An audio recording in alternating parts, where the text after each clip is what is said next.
주가 보이신 행님에게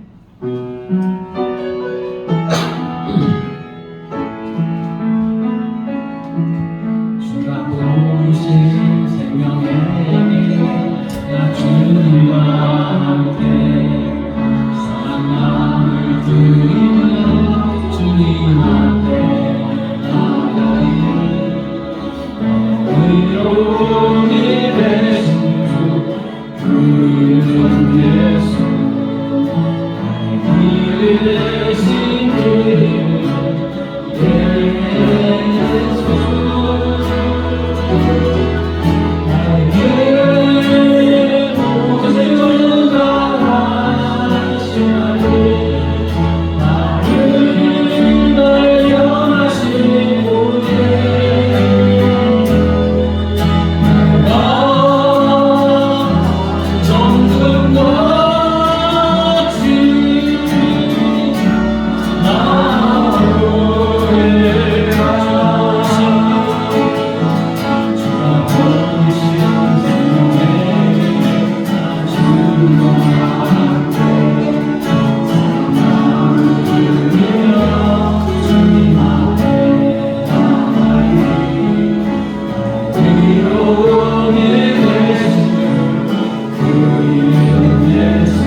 하늘에 계신 주 예수를 영원히 섬기리.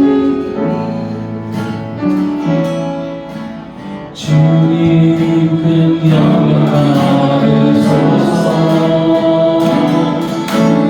홀로 찬양 받으소서.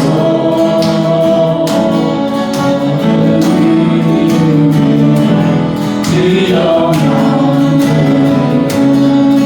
온 땅과 하늘 위가 찬양해. 겸손하게 우리 무릎 꿇고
받으시고 생명의 기름 하나님 받으시고 같이 한번 하나님 기도하는 시간을 갖도록 하겠습니다. 다 같이 기도하겠습니다.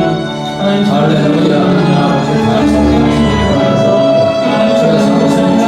하나님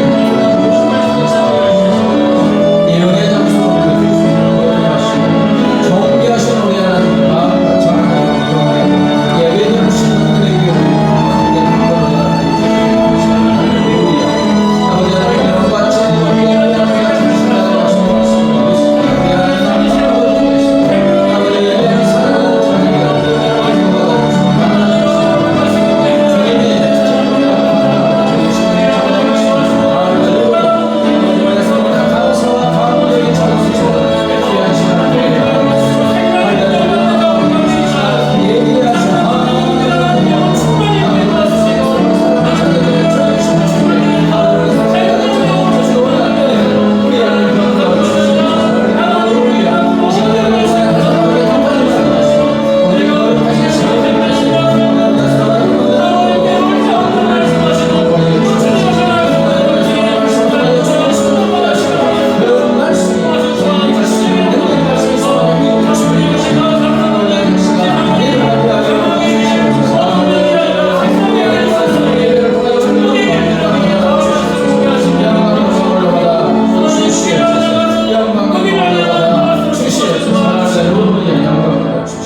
자녀가 김선미 사모님 기도 인도하시겠습니다. 저희를 자녀 삼아주신 아버지 하나님, 자녀인 저희들이 이곳에 모여 예배하며 아버지 하나님을 찬양하게 해주시니 감사합니다. 아멘. 지키 존귀하며 영원히 거하시며 거룩하신 아버지 하나님, 홀로 찬양과 경배를 받으소서. 이 시간 예배로 모인 저희가 주님께 나아갈 때 저희들이 지난 주간에 아버지 마음을 아프시게 해드린 모든 죄를 사하여 주시고 예수님의 보혈로 씻어주셔서 저희의 영을 소생시켜 주시고 투명하는 저희의 마음이 다시 살아나서 기쁘게 예배할 수 있도록 도와주소서. 아멘. 아빠 하나님, 이 나라를 통치하시는 대통령과 위정자들에게 하나님을 경외하며 다니엘처럼 착하고 충성되게 섬길 수 있는 마음을 부어주소서. 아멘. 정치, 경제, 언론, 국방 등 모든 곳에서 하나님의 사람들이 하나님을 경외하는 지혜로 섬길 수 있도록 그 마음을 지켜주시옵소서. 아멘. 담임 목사님께도 영육간 강건함을 날마다 함께 주시고 목사님 가정에서 기도하신 기도 제목들을 풍성하게 응답하여 주소서. 아멘. 또 모든 교회와 선교사님들 외에도 성령의 기름 부으심으로 부어주셔서 주님께서 맡기신 모든 사명을 힘있게 감당케 하여 주소서. 아멘. 저희들도 일상의 삶을 사는 모든 시간에 아버지 하나님의 자녀된 정체성을 분명히 가지고 살아가게 해주셔서 승리하는 삶으로 이끌어 주소서. 아멘. 은혜 위에 은혜를 더하신 아버지의 손길을 날마다 경험하며 하나님 앞에 감사하는 삶을 살 수 있도록 도와주소서. 아멘. 이 모든 말씀은 우리를 사랑하신 예수님의 이름으로 기도합니다. 아멘.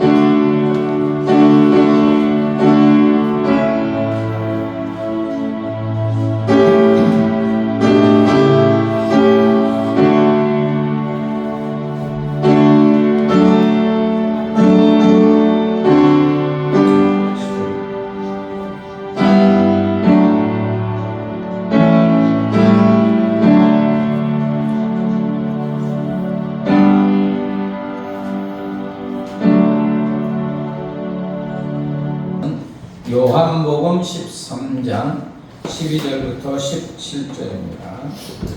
요한복음 13장 12절부터 17절. 저와 여러분 한 절씩 번갈아서 읽겠습니다. 그들의 발을 씻으신 후에 옷을 입으시고 다시 앉아 그들에게 이르시되 내가 너희에게 행한 것을 너희가 아느냐. 너희가 나를 선생이라 또는 주라 하니 너희 말이 옳도다. 내가 그러하다. 내가 주와 또는 선생이 되어 너희 발을 씻었으니 너희도 서로 발을 씻어주는 것이 옳으니라. 내가 너희에게 행한 것 같이 너희도 행하게 하려 오늘 보였노라. 내가 진실로 진실로 너희에게 이르노니 종이 주인보다 크지 못하고 보냄을 받은 자가 보낸 자보다 크지 못하나니 너희가 이것을 알고 행하면 복이 있으리라. 아멘. 요즘에는 어떻게 보면 이기주의가 정상적인 덕처럼 인정되는 시대가 아닌가. 이기주의가 자기를 행복하게 하는, 행복을 보장하는 수단이라고 이렇게 생각하고, 남을 생각하고 남을 섬기면 바보 같은 짓이다. 자기 것 챙겨야지. 이런 시대에 우리가 살고 있는 것 같습니다. 이런 세상에서 예수님은 이 세상의 가치관과 세계관과 전혀 다른, 우리가 듣기에 조금 거북하고 어색한 교훈을 우리에게 오늘 주시는데, 서로 발을 씻기라. 오늘 보면은 예수님이 제자들의 발을 몸소 씻기신 내용입니다. 당시 이제 중동의 유대 나라는 건조하여 모래나 먼지가 길가에 가득 쌓여 있습니다. 그 당시에는 뭐 지금처럼 좋은 신발을 신는 게 아니고 샌들을 신고 다녔기 때문에 1km만 밖에 나가서 걸어왔다 집에 들어와도 발에 어떻게 해요? 먼지가 수북히 쌓이고 굉장히 더럽습니다. 씻지 않고 방에 들어오면 방까지 더러워지니까. 그래서 어느 집에 들어가든지 그 집의 문간에는 반드시 물을 담아놓은 항아리가 있습니다. 그래서 그 항아리에서 물을 떠서 발을 씻는 거예요. 그런데 예수님 당시 유대 사회에서 주인이 들어오면, 종이 있으면 발을 씻겨주는 일은 모든 종이 하는 게 아니고 가장 낮은 신분의 종이 담당하는 가장 천한 일로 여겼어요. 그러니까 유대인 중에 종이 된 사람은, 야, 주인이 불러면 너 내 발 씻어. 그러면 너 안 씻을래. 이렇게 거부할 권리가 있어요.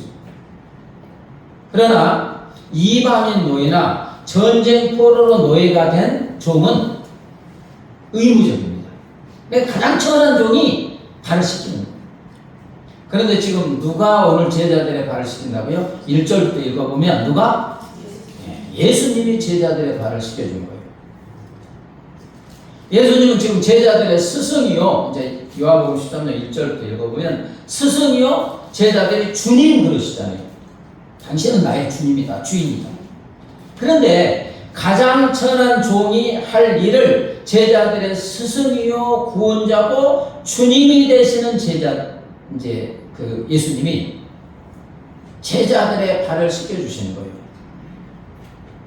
이 일이 갑자기 일어났어요. 예수님이 제자들과 저녁 잡수시다가 갑자기 식탁에서 일어나시더니 겉옷을 벗고 수건을 딱 두르고 허리에 수건을 두르십니다. 그리고 그냥 대야에 물을 떠다가 채우시고 제자들의 발을 씻기시고 수건으로 닦기 시작하는 거예요. 갑작스럽게 일어난 일이에요. 제자들은 너무 갑작스럽게 일어난 일이니까 엉겹결에 발래. 그러니까 이렇게 한 거예요. 그러다가 수제자 이제 베드로의 차례가 되었습니다. 아마 예수님이 베드로의 발을 제일 먼저 씻었으면 베드로도 엉겹결에 발을 어떻게? 왜 그러시지? 그러면 발을 내밀었을 거예요.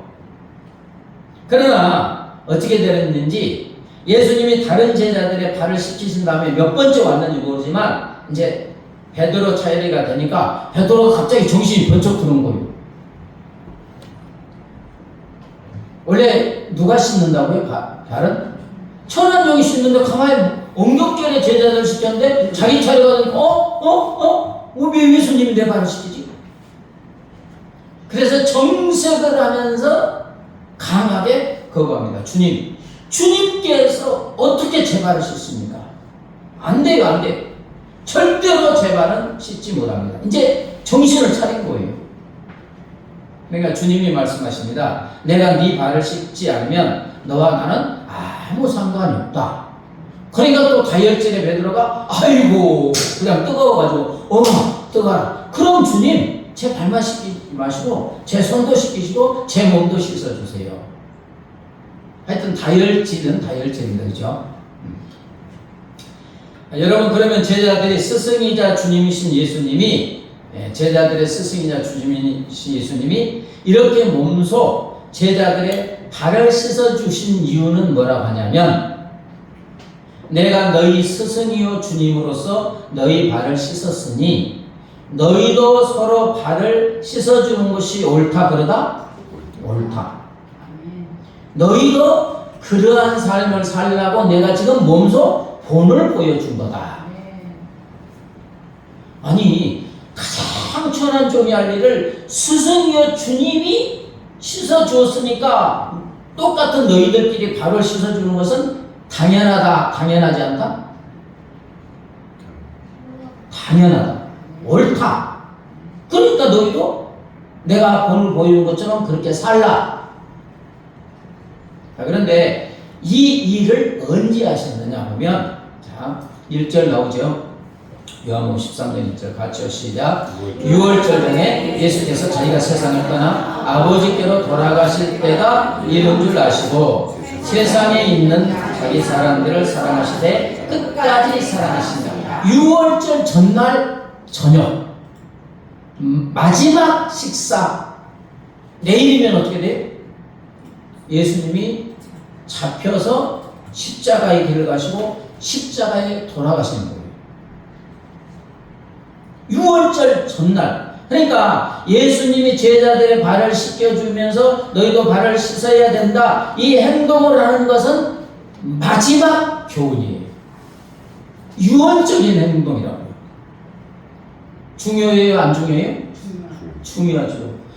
부모님이 돌아가실 때 자녀들이 혹시 유언할 때는 마음속에 가장 중요하다고 생각해서 유언하는 거예요.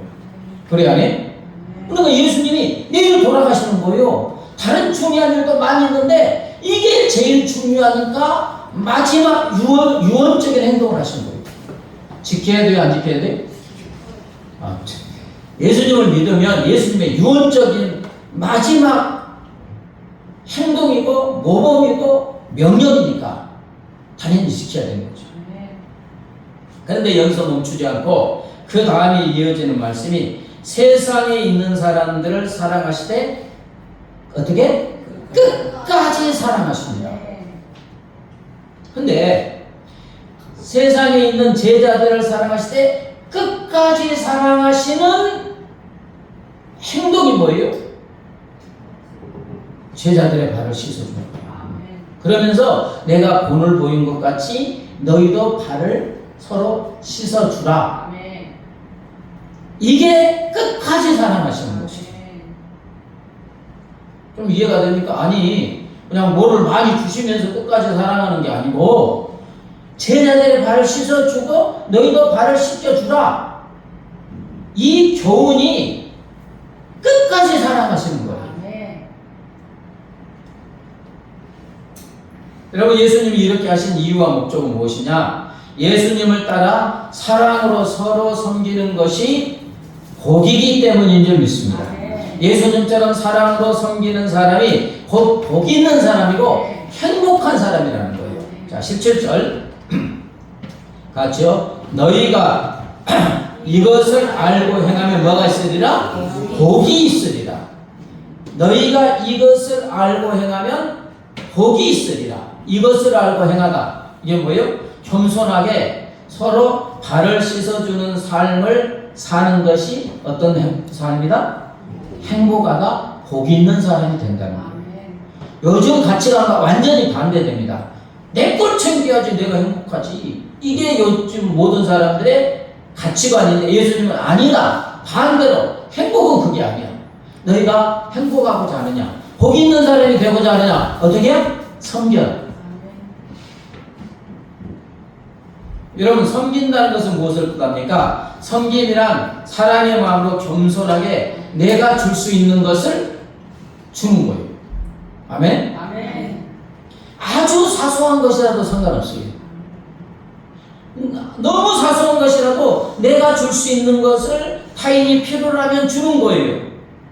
내가 할 수 있는 것으로, 내가 줄 수 있는 것으로 사람을 사랑하고 도와주고 필요를 채워주는 것이 섬김인 줄 믿습니다. 먼저는 마음으로 섬기는 거죠. 누가 있으면 불쌍히 여기는 마음도 섬기는 것인 줄 믿습니다. 먼저는 그 다음에 말로 섬겨요. 위로를 필요한 사람에게 위로의 한마디, 격려가 필요한 사람에게 하나님의 함께하신다. 당신은 성공할 거다. 너는 할 수 있다. 당신 멋있다고, 훌륭하다고, 칭찬의 말, 인정하는 말, 용기는 주는 한마디의 말이 섬김인 줄 믿습니다. 자, 이걸 누구나 할 수 있어요, 없어요? 누구나 할 수 있어요. 아니, 내 입이 있는데 내가 벙어리가 아니라. 감사합니다. 당신 멋있네요. 얼마든지 할 수 있어요. 그런데 여러분, 어쩐 때는 이 한마디 칭찬이나 격려나 인정하는 말 할 수 있다, 이 한마디 말이 사람을 살리는 줄 믿습니다. 어떤 간증을 보면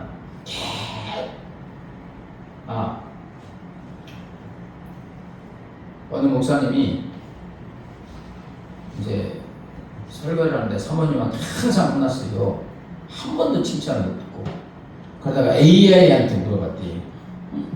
AI한테 이제 이렇게 내가 일주일 내내 기도하고 설교를 준비하는데 너는 어떻게 생각하냐? 그랬더니 AI가 당신 훌륭합니다. 그래서 여기 눈물이 글썽 있대요. 아니, 그 인생을 보면요, 학교에서 선생님 한마디 때문에 계속해서 이제 삶의 환경이 어려우니까 애들한테 왕따도 당하고 이랬는데, 와인슈타인도 그랬잖아요. 엄마의 한마디나 누구의 한마디? 너는 훌륭한 사람이 될 수 있어. 너는 하나님의 사람이야. 이 한마디만 인생 자체를 바꿨어요. 이거 할 수 있어요, 없어요? 섬깁니다. 또 몸으로 섬기는 거죠. 길가에 힘들어하는 노인을 붙잡아 준다든지, 지하철에서 연약한 분에게 자리를 양보한다든지, 필요하면 고아원에 가서 아이들을 섬기고 또 청소도 해주고, 또 내가 가진 물질로도 섬길 수 있습니다. 무슨 부자가 1억 그게 말하는 게 아니고 10,000원이라도 필요합니다. 그리고 그 다음에 내가 가진 재능으로 섬깁니다. 나만이 가는 노하우로 섬깁니다. 미용 헤어 디자이너는 해외 선교 갈 때 같이 따라가서 섬깁니다. 의사는 또 그렇게 섬깁니다. 예수님이 그러셨잖아요. 지극히 작은 자에게 냉수 한 그릇 섬기는 것도 기억한다, 기억하지 않는다? 기억하시고 상을 주신다고 하잖아요. 여러분, 이러한 섬김은 누구나 할 수 있어요. 아니, 내가 가지고 있는 거 내가 줄 수 있는 것으로 하는 거예요. 그것도 없으면 칭찬 한마디라도. 자, 이렇게 섬기면 어떻다고요? 복이 있다. 복 있는 사람이 된다. 행복한 사람이 된다.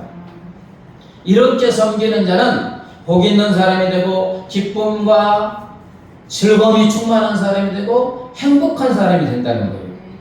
여러분, 예수님은 섬김 자체가 더 행복이다. 물론 섬김의 열매도 당연히 섬기는 자를 지극하게 행복하게 합니다. 그러나 섬김의 열매가 안 보여도 내가 섬겼으니까 저 사람이 대가를 주리라 생각하면 그때는 진정한 섬김이 안 됩니다. 그러면 상처받아요. 그냥 섬김은 그냥 섬기는 거예요. 그 섬기는 자체가 행복이고, 물론 열매가 있으면 더 행복하죠. 여러분, 예수님이 천한 종이 할 일을 스승이 되어서 주님이 되어서 제자들의 발을 씻기시고 너희도 이렇게 섬기는 것이라고 말하신 이유는 우리가 주님처럼 행복한 사람이 되기를 원해서 그렇게 하여 주신 줄 믿습니다. 그래서 끝까지 사랑하신다고 하는 거예요. 우리 끝까지 사랑해서 하나님의 자녀인 우리가 진정한 행복한 자가 되기를 원하셔서 본을 보여주셨으니까 그렇게 살면 우리가 행복하니까 끝까지 사랑하시는 거예요. 오스트리아의 에들러 박사는 자기를 찾아오는 우울증 환자를 치료할 때 희한한 방법으로 치료합니다. 다른 방법도 있지만 그 중에 하나가 이제 우울증 환자에게 당신은 집으로 가서 2주일 동안 매일 남을 기쁘게 하기 위해서 무슨 일을 할까? 그것들을 별도로 생각하고 한번 실천해 보세요. 2주일 동안만 그렇게 살면 당신 우울증은 깨끗이 치유될 것입니다. 했는데 실제로 치유될까요? 안 치유될까요? 치유됩니다. 가정이 너무너무 힘들어가지고 막 잘못 나가는 아이들 있잖아요. 실제로 그런 아이들을 막 중증 장애인 막 병에도 이런데 가가지고 일주일, 2주 봉사하게 하잖아요. 아이들이 확 바뀌어요. 섬길 때. 남을 섬기는 것이 바로 마음의 병을 치료하고 우울증을 치료하고 기쁨과 즐거움이 충만한 행복한 사람이 되게 하여 주는 줄 믿습니다. 그러므로 여러분, 섬김은 하나의 씨앗을 심는 것과 같아요. 하나의 씨앗을 심으면 나중에 자라서 어떻게 해요? 풍성한 열매를 맺듯이 내 작은 섬김이 나중에는 풍성한 기쁨과 즐거움과 행복의 열매를 따먹게 하여 주는 줄 믿습니다. 그래서 섬김은 또 자석과 같습니다. 자석이 철을 끌어당기듯이 섬김은 무엇을 끌어당겨요? 행복을, 복을 끌어당겨서 우리도 행복한 사람이 되게 하는 줄 믿습니다. 그래서 잠언 11장 25절에 구제를 좋아하는 자는 풍족하여질 것이요. 아니, 내 물질을 줬는데 더 풍족하게 된대. 그 다음에 남을 윤택하게 하는 자는 자기도 윤택하여지리라. 누구의 말씀이에요? 하나님의 말씀입니다. 남을 구제하고 섬기고 남을 기쁘게 하고 윤택하게 하면 결론은 누가 더 잘되고 행복한 사람이 된다? 섬기는 자가 된다는 거예요. 자, 사도행전 20장 35절 같이 읽습니다. 범사에 여러분에게 모범을 보여준 바와 같이 수고하여 약한 사람들을 돕고 또 주 예수께서 친히 말씀하신 바 주는 것이 받는 것보다 복이 있다 하심을 기억하여 할지니라. 수고하여 약한 사람들을 돕는 자, 자기에게 있는 것을 아낌없이 주는 자가 복이 있다. 아멘. 근데 받는 것도 선물을 받으면 행복해요? 안 행복해요? 행복합니다. 근데 주는 자가 더 행복하고요. 아멘? 주는 자. 여러분, 가장 행복하신 분은 누구세요? 하나님이시고 예수님이십니다. 왜냐하면 예수님은 모든 것을 주셨잖아요. 예수님은 이 땅에 계실 때 예수님이 가지신 모든 것을 사람들에게 주셨습니다. 치유의 능력을, 질병에 걸린 사람에게 치유의 능력을 주셔서 다 치료하여 주셨습니다. 아멘. 여러분 생각해 보세요. 말도 못하고 한 번도 걸어보지 못한 자, 쫙 치유의 능력을 주셔서 막 그죠? 치유되고 말하고 듣고 춤을 추는 걸 볼 때 예수님이 행복해요, 안 행복해요? 너무너무 행복하죠. 왕따 당한 삭개오, 수가성녀, 주님이 치유의 능력을 주시니까 막 살아나잖아요. 심지어 마지막에 섬김의 절정은 예수님 자신을 주신 줄 믿습니다. 마가복음 10장 45절 시작. 인자가 온 것은 섬김을 받으려 하느냐 도리어 섬기려 하고 자기 목숨을 많은 사람의 배송물로 주려 함이니라. 그래서 십자가에서 생명까지 주시면서 우리를 섬겨 주신 줄 믿습니다. 그래서 가장 행복한 거예요. 이사야 53장 11절에 그가 자기 영혼에 수고한 것을 보고 만족하게 여길 것이다. 이거 예수님 말씀이에요. 자기 영혼에 수고한 것, 생명을 십자가에 준 걸 보고 그 섬김을 통하여 수많은 하나님의 자녀들이 태어나고 살아난 것을 보니까 만족하다 안 만족하다? 만족하다. 너무너무 행복하다. 사랑하는 여러분, 이처럼 섬김은 우리로 기쁨과 즐거움이 충만하고 만족하고 행복한 사람이 되게 하는 줄 믿습니다.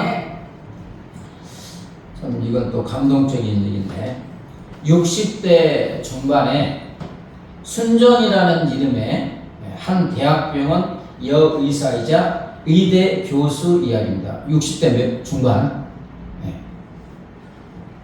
이분은 고향이 아주 깡총 시골에서 자랐는데 집도 가난했어요. 거기다 아버지는 그때 시대에 여자는 공부해도 필요하다 필요하지 않다? 여자가 공부해서 뭐해? 옛날에 그랬어요. 막 가부장 옛날 시대. 예. 그래서 학교도 보내지 않았습니다.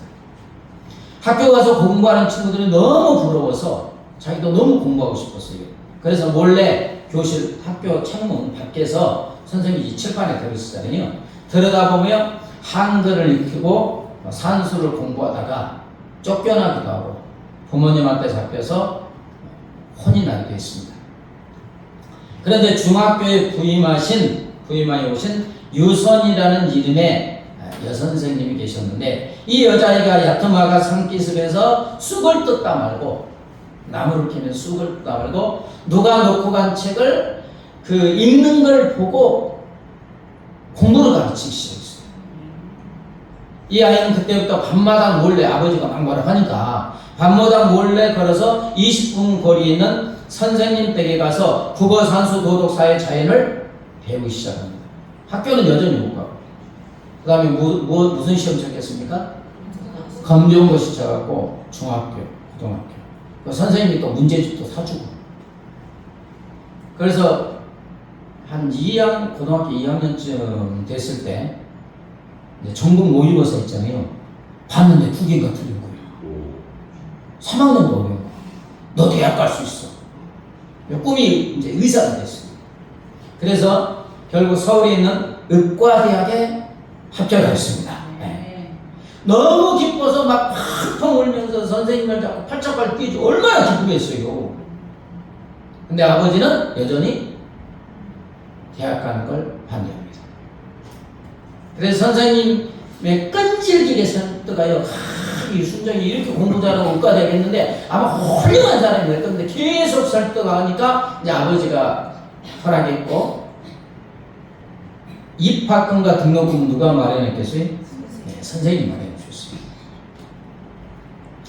대학교 가서 1학년 1학기를 아주 열심히 공부해서 성적을 우수한 성적으로 마치고 선생님께 선물을 사가지고 고향 중학교로 돌아와 선생님을 찾았는데 선생님이 그때 결핵에 걸려서 막 피를 토하기도 하면서 건강이 안 좋아서 학교를 쉬고 어디론가 요양 갔다는 거예요. 근데 아무에게도 요양 간 곳을 알려주지 않았습니다. 선생님은 이 순정이 학생이 공부에 방해될까봐 연락 안 하고 편지 한 장만 써놓고 요양 간 거예요. 순정아, 너는 언젠가 꼭 훌륭한 사람이 될 거야. 선생님은 그렇게 믿어. 지금으로부터 한 40-50년 전이니까 핸드폰이나 SNS도 없어갖고 이제 선생님을 찾을 수가 없었어요. 서울 자취방에 돌아온 이 여학생은 아주 굳게 결심을 합니다. 그래, 언젠가 선생님을 다시 만났을 때 자랑스러운 제자가 될 수 있게 열심히 공부하자. 일을 하는 걸 공부하는데 자만수 안 자고 며칠씩 공부하다가 병원에 입원하기도 하고 너무 책상 앞에 앉아서 엉덩이가 온통 짓무르기까지 열심히 공부합니다. 결국 많은 논문도 막 연구하고 해서 대학병원 의사가 되고 그다음에 의대 교수가 되고 환자들이 제일 신뢰하는 최고의 전문가 순환기 내과 전문의와 교수가 되었습니다. 결혼하고 딸을 한 명 두었는데 그 선생님이 너무나 보고 싶기도 하고 딸이 선생님과 같이 훌륭한 사람이 되기를 원해서 이름을 어떻게 지었다고요? 선생님 이름으로 지었어요. 선이라고. 자, 세월이 몇십 년 흘러 딸은 장성하여 이제 엄마를 보고 자기도 의사가 되겠다 해서 의과대학 졸업하고 병원에서 이제 인턴 생활을 하고 있는데 어느 날 딸이 엄마 나 만나는 사람이 있는데 엄마도 한번 같이 봤으면 좋겠어. 그게 딸의 남친은 아주 선한 인상을 가진 고등학교 교사였어요. 사이가 이제 만나서 이렇게 하니까 사이가 될 그가 말합니다. 저는 많은 가능성을 갖고 있는 아이들에게 뭐든 마음 먹으면 할 수 있다고 가르치는 사람으로 남고 싶습니다. 제가 이런 데는 저희 큰 어머니 영향이 절대적입니다. 저희 큰 어머니는 아프셔서 2번 교죽을 쉬셨지만 큰어머니가 용기를 줘서 어려운 환경에서도 공부를 해서 자기 인생을 개척한 학생들이 많습니다. 이제 뭔가 감이 오죠? 그런 분들이 큰어머님한테 인사하러 올 때면 큰어머니가 자랑스럽고 저도 그렇게 되고 싶다는 생각을 많이 했습니다. 이제 지나서 양가 부모의 상견례 날이 되었어요. 상견례 장소인 어느 한정식 식당에 들어가서 이제 직원에게 예약 뭐 이렇게 하는데 갑자기 카운터 저쪽에서 귀에 익은 아주 익숙한 목소리가 들려왔습니다. 카운터 쪽을 돌아보니까 한 여자분께서 우아하게 머리를 들어 올리시고 앉아서 계산을 하고 있었습니다. 자, 이제부터 이분의 이야기를 직접 들어보면 어디선가 본 것만 같아 가까이 다가갔어요. 그러니까 그 카운터에 그 여자분이 무엇을 도와드릴까요? 저를 본 여자분이 미소를 지으며 그렇게 물으셨더니 한참 저를 쳐다보는 것이었습니다. 저도 한참을 쳐다봤어요. 아무래도 낯이 익었으니까요. 그리고 그 목소리에 억양 부드럽고 우아한 느낌이 예전에 제가 알던 유선희 선생님과 너무나 닮아 있었어요. 그러고 보니 눈매라든가 얼굴형 콧날이 선생님과 흡사했죠. 그래서 이제 저는 떨리는 목소리로 혹시 유선희 선생님이 아니신가요? 하니까 그 선생님도 너 순정이니? 그 자리에서 눈물을 펑펑 터뜨리고 말았습니다. 상견례라고 특별히 신경 써서 했던 화장이 완전히 다 지워졌어요. 이제 엉엉 울면서 선생님 제가 얼마나 선생님을 찾았는데 어떻게 이런 데서 만나요? 선생님 정말 보고 싶었어요. 너무 그리웠어요. 한시도 잊지 않았어요. 엉덩이가 무릎 푸도록 공부한 건 누구한테 보여주려고? 선생님한테. 저는 통곡을 하며 그 자리에 주저앉았어요. 선생님도 눈물을 흘리시며 저를 끌어안으셨어요. 순정아, 너 정말 순정이 맞구나. 살아있으니 이렇게 만나는구나. 나도 널 잊어본 적이 한 번도 없어요. 그러면서 이제 어떻게 여기 왔니? 그러니까 상견례 왔어요. 그러니까 선생님은 예약자 이름을 보더니 놀라면서 네가 선희 엄마이니? 하시는 거였어요. 저는 너무 놀라서 제 딸을 아시냐고 했고 선생님은 바로 제 사위의 큰어머니 선희를 몇 번 만난 거예요. 벌써. 왜냐하면 자기 조카가 이렇게 소개했으니까. 저는 온몸에 전율이 흘렀습니다. 사위가 닮고 싶었던 사람이 선생님. 그리고 이 사위하고 이제 만났을 때 그 사위가 처음에 팍 반한 게 여자친구 이름이 누구예요? 선희 큰엄마 이름에서 처음에 확 갔대요. 네.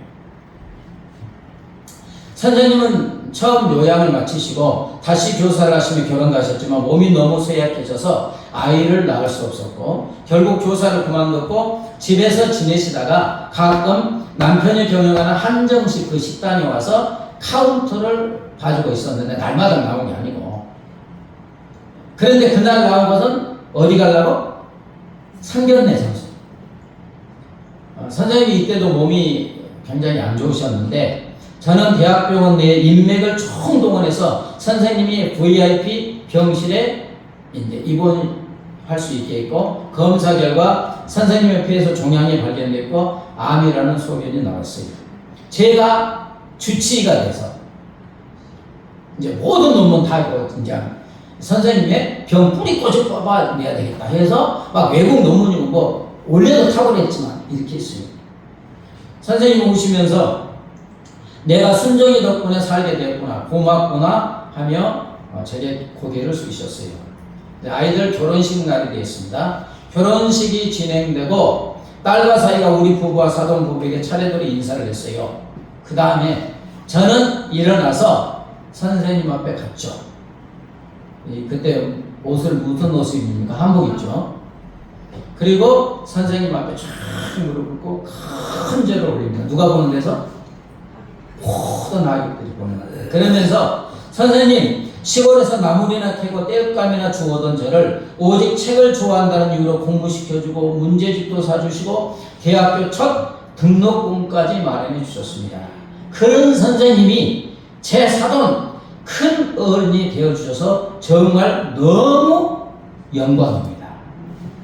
제 딸도 사이도 잘 부탁드립니다, 선생님. 다들 박수가 터졌고 그 가운데 우는 사람도 많고 물론 딸과 사이도 뭐 다 울었습니다. 행복한 딸의 결혼식을 울음바다로 만들어 너무 미안했지만 저는 그렇게라도 공개적으로 사람들 앞에서 선생님께 인사드리고 싶었어요. 그리고 이제 선생님은 건강을 회복하셨고 지금은 정기적으로 검진을 받으러 오십니다. 이제 제가 은퇴하고 나면 같이 여행이나 다니자고 하시네요.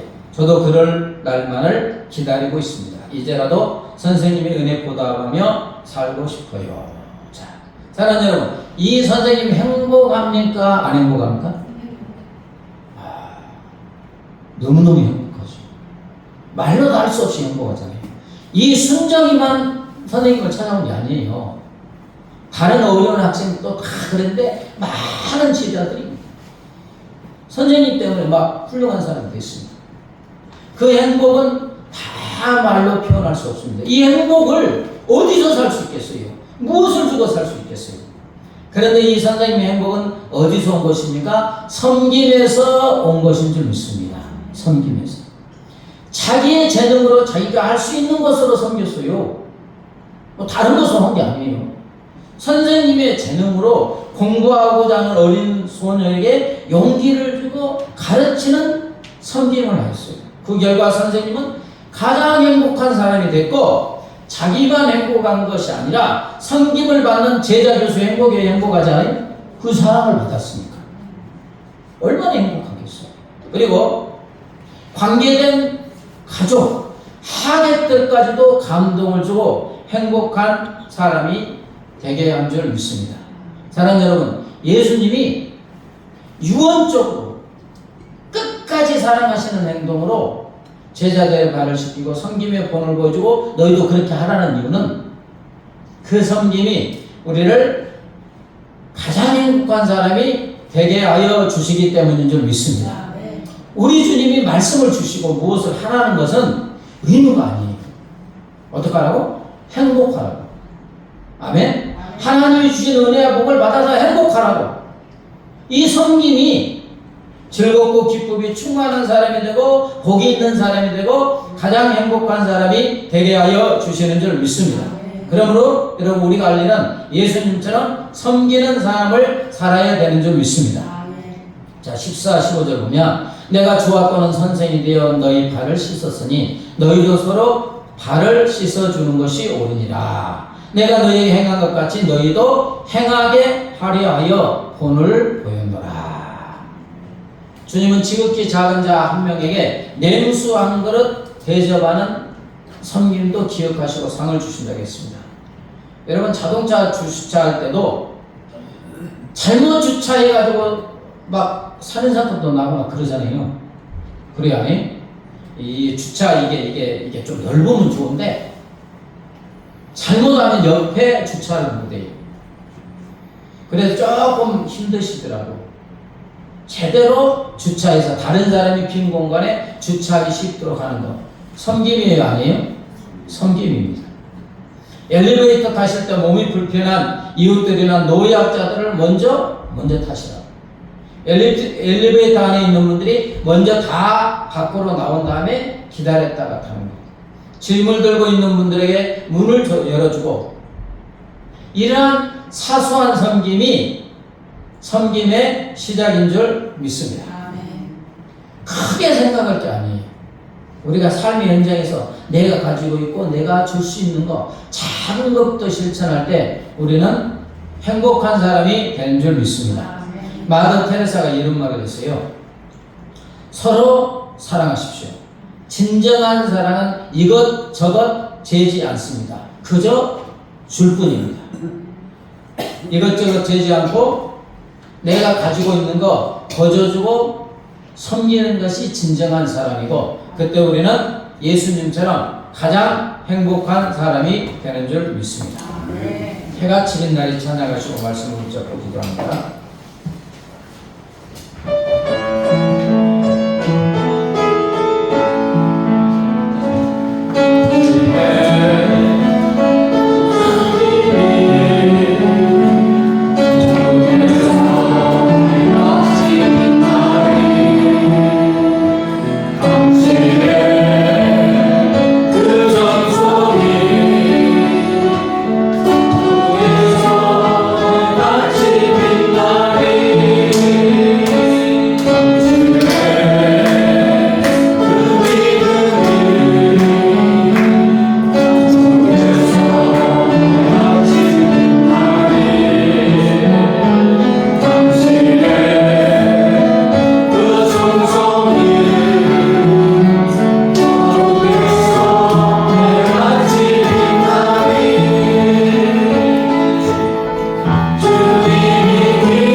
섬기는 삶이 천국에서도 해가 지는 날은 가장 행복한 사람을 만들어주는 줄 믿습니다. 이 말씀을 붙잡고 하나님, 내가 가지고 소유가 있는 것, 내가 할 수 있는 것, 주는 자의 복 누리게 하여 달라고 합심하여 기도합니다. 하나님 아버지 감사합니다. 우리 위해 영광을 받아 주시옵소서. 우리 주님이 6월절 마지막 날 스승이 되시고 주님이 되셔서 가장 천한 종이 하는 가장 천한 일 제자들을 가르치시고 본을 보여주시면서 이것이 옳다고 이것이 당연하다고 너희도 서로 섬기는 삶을 살라고 하셨습니다. 유업적인 명령이고 우리를 끝까지 사랑하시는 주님의 행동, 아버지 우리가 섬기는 삶을 살 때 우리가 예수님처럼 가장 행복한 사람이 되고 복이 있는 사람이 되고 우리 하나님 참으로 기뻐하시는 사람이 되기에 우리 하나님 유언적으로 섬기는 삶을 살라고 아버지 본을 보여주시고 또 명령하여 주시는 줄 믿습니다. 하나님, 내 삶을 되돌아볼 때 나는 어떠한 삶을 살고 있습니까? 나 자신만 생각하는 이기주의의 삶을 살고 있습니까? 아버지, 세상의 가치관은 자기 자신만 생각할 때 행복하리라고 생각하며 극심한 이기주의에 빠져 있습니다. 그러나 그것은 아버지 행복한 삶이 아니라고 우리 하나님이 말씀하십니다. 진정으로 복이 있는 사람은, 진정으로 행복한 사람은 예수님처럼 아버지 자기가 있는 것을 주는 자, 섬기는 자라고 말씀하여 주시면 감사합니다. 우리 하나님의 자녀가 되기에 우리도 예수님처럼 예수님의 본을 보여주신 것처럼 섬기는 삶을 살고 복 있는 사람이 되고 가장 행복한 사람이 되어 하나님께 영광 돌리는 삶이 되게 하여 주시옵소서. 아버지, 가정에서도 내가 섬길 수 있는 아버지 일들이 너무나 많이 있습니다. 내가 할 수 있는 것들이 많이 있습니다. 작은 섬김으로 시작을 하여 주옵소서. 나의 가족과 친지와 이웃과 공동체에 대해서 아버지 내가 할 수 있는, 내가 줄 수 있는 아버지 작은 섬김을 삶으로 말미암아 행복한 사람이 되게 하여 주시옵소서. 하나님 아버지, 가장 천한 자가 하는 일, 그러나 우리 주님은 우리의 스승이 되시고 우리의 구원자가 되시고 주님이 되셔서 제자들의 발을 씻기는 본을 보여주시고 우리도 그렇게 섬기는 삶을 살라고 유언적 명령을 하셨습니다. 아버지, 그렇게 하시는 이유는 섬기는 자의 삶이 예수님처럼 가장 복이 있는 사람이 되고 가장 행복한 사람이 되고 하나님께 영광 돌리는 삶이 되기에 그렇게 하여 주시는 줄 믿습니다. 하나님, 이제 내가 삶의 현장에서 내 입술의 말로, 내 마음으로, 내 몸으로, 물질로, 내 재능으로 작은 것부터 섬기는 삶을 삶으로 행복한 사람이 되고 복 있는 사람이 되고 하나님께 영광 돌리는 삶이 되게 하여 주시옵소서. 감사하며 예수님의 이름으로 기도드리옵나이다. 아멘. 이제는 길이요 진리요 생명이신 우리 주 예수 그리스도의 은혜와 독생성자를 십자가에 내주신 하나님 아버지의 무한 광대하신 사랑과 영원히 우리 함께 하시는 성령 하나님의 교통하심과 인도하심과 보호하심이 주님의 말씀처럼 섬기는 삶을 삶으로 행복한 사람이 되고 기쁨이 충만한 사람이 되어 하나님께 영광 돌리는 삶이 되기로 결심하는 사랑하는 주의 자녀들과 그 가정과 삶의 터전 위에 이제부터 영원까지 함께 하시기를 간절히 축원하옵나이다. 아멘.